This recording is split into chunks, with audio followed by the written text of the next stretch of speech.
In this video, you'll learn how to fix the authentication failure issue with Claude Code. This guide will walk you through the necessary steps to ensure your API key is correctly configured and that your application can communicate with the Claude API without any problems. Begin by accessing your Claude dashboard. Confirm that your API key exists and is currently active. It is essential that you have copied the entire key without any modifications. Check for extra spaces at the beginning or end of the key. If your key appears similar to Scott's XXX, ensure that there are no quotes in spaces and no line breaks that could disrupt the key's integrity. Next, navigate to your project directory and locate the NV file. In this file, you should have the line cltod underscore API underscore API underscore key equals sign your underscore your. It is crucial to avoid adding spaces around the equal sign. Incorrect formatting, such as clad underscore API underscore key, will result in authentication issues. Now, verify that the dot and package is properly loaded in your application.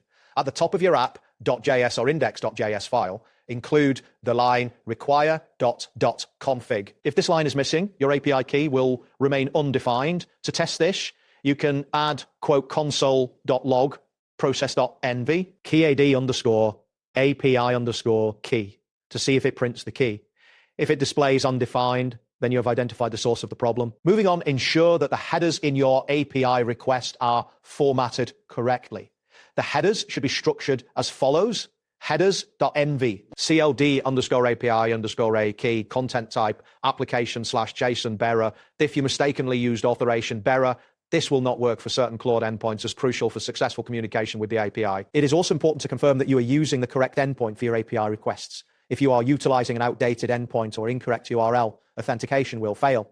To resolve this, you can ask Claude Code to update your API request to utilize the latest official endpoint.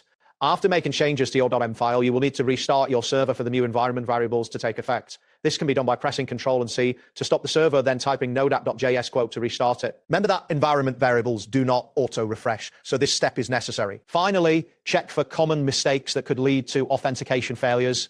Ensure you are not using a Discord token or a Telegram token instead of the Claude key. Verify that you have not mixed up environment variable names and make sure your key has not expired or been revoked.